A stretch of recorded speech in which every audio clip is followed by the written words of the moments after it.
नमस्कार, मैं सुदर्शन बाग। जिस तरह से धीरेन्द्र शास्त्री महाराज और श्याम मानव जी के बीच में तनातनी चल रही है, उसी बीच श्याम मानव जी को कल से जान से मारने की धमकी आ रही है। इतना ही नहीं तो टीवी डिबेट में हम देख रहे हैं कि सनातनी धर्म को लेकर वाद विवाद चल रहा है, घर वापसी को लेकर वाद विवाद चल रहा है। लेकिन असल जो मुद्दा है, जो श्याम मानव जी ने धीरेन्द्र शास्त्री महाराज नागपुर में आने के बाद लगाया था, उस मुद्दे को भटकाने की पूरी कोशिश हो रही है।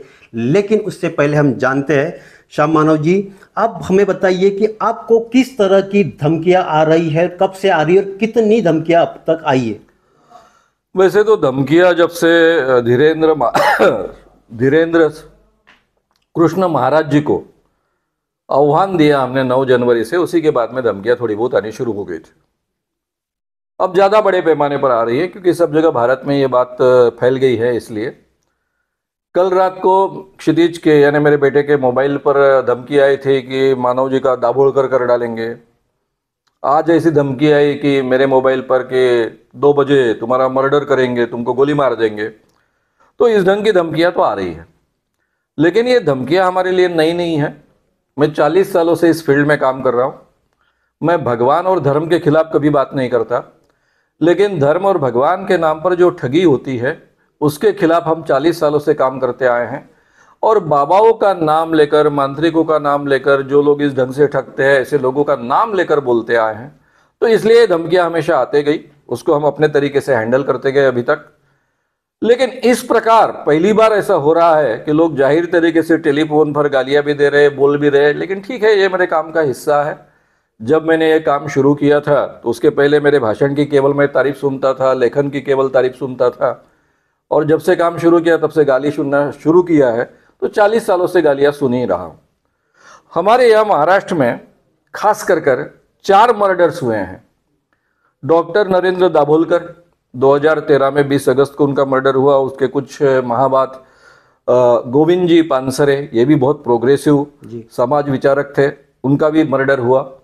कलबुर्गी, ये बहुत ही प्रोग्रेसिव व्यक्ति थे, अंधविश्वास के खिलाफ भी अपनी बात रखते थे, कर्नाटक में है, बॉर्डर को है महाराष्ट्र को लग के, उनका भी मर्डर हुआ। गौरी लंकेश बहुत प्रोग्रेसिव पत्रकार थे, उनका भी मर्डर हुआ। और ये चारों मर्डर जब हुए तब मैंने हर वक्त कहा है कि ये मर्डर्स हिंदुत्ववादी संगठन ने किए। उसका नाम भी मैं लेता था। और ये मर्डर्स ऑलरेडी हो चुके हैं, इसलिए ये केवल ऐसी धमकी तक सीमित बात नहीं है। और इसीलिए मुझे पहले से पुलिस प्रोटेक्शन है, अभी Y+ सुरक्षा है। और महाराष्ट्र में लॉ एंड ऑर्डर की सिचुएशन अच्छी है। 2 मर्डर हो चुके हैं, लेकिन इसके बावजूद मैं कहता हूं कि लॉ एंड ऑर्डर सिचुएशन अच्छी है। और जो गृह मंत्री अभी है देवेंद्र जी फडणवीस, वो पहले भी गृह मंत्री रह चुके हैं 5 साल। इतना ही नहीं तो वो मुख्यमंत्री भी रह चुके हैं, और वो अपना काम बहुत अच्छे ढंग से जानते हैं, करते हैं। और महाराष्ट्र की पुलिस भी जागरूक है, अपने काम में बहुत ही लॉ एंड ऑर्डर की सिचुएशन अच्छा रखने में योगदान देती है। इसलिए मुझे उसकी चिंता नहीं, वो अपना काम अपने तरीके से करे। सर, आपकी सुरक्षा अभी बढ़ाई गई है। इसके पहले भी अगर नरेंद्र दाभोलकर हो या गोविंद जी पानसरे हो या गौरी लंकेश हो या कलबुर्गी हो, उसी लिस्ट में आपका भी नाम था, ऐसा आपने किसी पत्रकार को, किसी मीडिया को भी बताया है? नहीं, मेरा नाम तो पहला हिट लिस्ट में था। उसका कारण था कि मैं जिन लोगों के खिलाफ डायरेक्टली बोल रहा था वही लोग इस मर्डर में इन्वॉल्व थे। वो शायद मैं उनको वक्त पर मिला नहीं, इसलिए मेरा मर्डर नहीं हुआ होगा। लेकिन वो हमेशा मर्डर करना चाहते थे, और वो मर्डर करना जो चाहते थे उनका वो तरीका था मर्डर करने का।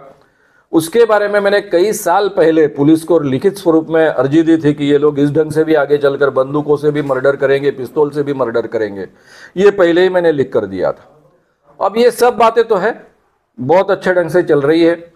यानी इस ढंग से महाराष्ट्र में इसकी काफ़ी चर्चा होती है, बहुत बड़े पैमाने पर पुलिस से लेकर सब पर दबाव भी होता है।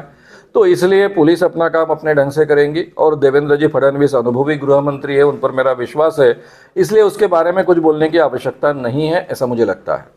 कौन लोग हो सकते हैं ये जो जिनकी धमकी आपको आ रही है? ये वो लोग हैं, जब कृपालू महाराज को जेल में डाला गया तो उसके समर्थन में रास्ते में आए थे। कृपालू महाराज क्या करते थे? बच्चियों का शोषण करते थे। 12-12, 13-13 साल की, 14-14 साल की बच्चों का शोषण करते थे। आसाराम बापू को जब जेल में ठूसा गया बलात्कार के आरोप के नीचे, तो इन लोगों ने जाहिर तरीके से प्रदर्शन किए थे और हम सब लोगों ने उनके वो मोर्चे वगैरह देखे। तो ये लोग इस ढंग से इसका समर्थन करते हैं सभी प्रकार के ठगी का। सीधी सी बात है ना, धीरेन्द्र स्वामी महाराज की राम कथा का यह आयोजन था, उसका मैंने स्वागत किया, उसका कोई विरोध नहीं किया। वो सनातनी हिंदू है अपने आप को कहते हैं, उसकी कोई बात मैंने नहीं की। मैं खुद कहता हूं कि मैं सनातनी हिंदू हूं, मैंने अभी तक हिंदू धर्म कभी नकारा नहीं है। और सनातनी यानी शाश्वत, और ये हमेशा सनातनी धर्म जो है, पहले हिंदू शब्द तो था नहीं, सनातन धर्म कहते थे, इसका उद्देश्य ही रहा है सत्य की खोज करना, सत्य को प्राप्त करना। तो मैं सत्य को प्राप्त करने वाला एक प्रवासी हूं अपने जिंदगी में। पहले मैं सिद्धियां प्राप्त करना चाहता था, सभी प्रकार के अंधविश्वास मुझ में थे, लेकिन उसको मैं अंधविश्वास नहीं समझता था, और मुझे चमत्कार की सभी शक्तियां, सिद्धियां प्राप्त करनी थी। इसलिए मैं कई बाबाओं का भक्त बना, उनके पैर धोए, उनकी झूठन खाई। मुझे भूत लगा था, मांत्रिक ने उतारा था, मैं तंत्र मंत्र को बहुत डरता था, मैं भविष्य भी लोगों का कहता था क्योंकि उस पर मेरा विश्वास था। तो ये सब वातावरण से सत्य की खोज करते करते मैं यहां तक पहुंचा हूं।